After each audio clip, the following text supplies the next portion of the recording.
They give you a reason why you weren't allowed to ask questions yesterday, Bob?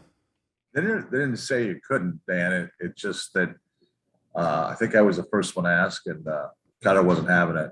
He eventually did take football only Okay. questions, Okay. and you know how those go. If I gave you one question, what would be that question you would ask Kyler? I think it was the one I asked. Why, is your anger, pointed in the wrong direction? Shouldn't you be mad at the team that they included it in your contract and you signed off on it? Are you mad at your agent for letting that get that far? Are you mad at yourself? Where's your anger? I think your anger is a little misdirected. And I asked him, I said, all right, why aren't you mad at the team? I'm not going to talk about the contract. So eventually he said it was laughable and a joke. But I think the joke was on him. It's also now on the Cardinals, right? They removed the clause. I mean, they're the ones that look like the bigger buffoons in this whole silly story, in my opinion. Who benefited by leaking this? Like, what would be the game plan Well, or end game? I don't think it was leaked, man. I mean, the way these contracts work, they go into the NFL portal, Okay. and guys in the NFL Network have pretty much first dibs. You can peruse through all those contracts. That's how the big details get leaked. But they're not leaked. They have access to those things. A lot of reporters also have access to it elsewhere. And it wasn't like a plan. It was reporters doing their job.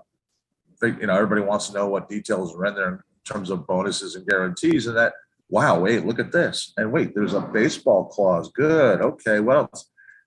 Can't ride dirt bikes or whatever it is. So I don't think it was leaked. But I know Kyler's pretty pissed.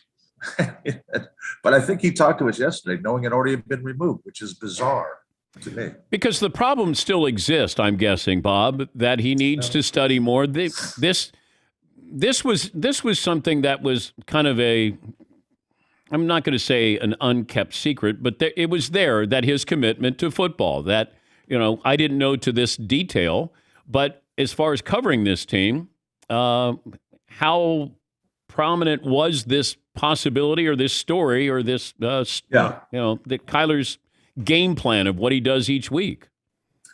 I don't think anyone on the team or who covers it or who knows him especially would question his work ethic, Dan. It's more study time on your own from what the team gives you on your Microsoft tablets. Are you actually watching everything that we're giving you to provide you with the best information we can to help yourself read defenses better, get a better handle on how Aaron Donald's going to come after you? What tells that there are that you can avoid getting killed by Aaron Donald and the like. And I think that was the problem specifically. It wasn't about his work ethic, which is Kyler was a little misguided in that too. I think he was saying that everyone and their brother is questioning his work ethic and how can I accomplish all these wonderful things, that being what they are. If I don't have nobody's questioning your work ethic, fella. It's just that it's known that maybe you're not the best film studier in terms of hours of preparation that way. And it wouldn't have been in there if it wasn't an issue. And he wouldn't have signed off on it if he didn't agree that, okay, I can live with this for $230.5 million. I think you and I could too. Who's under more pressure this year, Kyler or Cliff Kingsbury? I think Kyler's agent.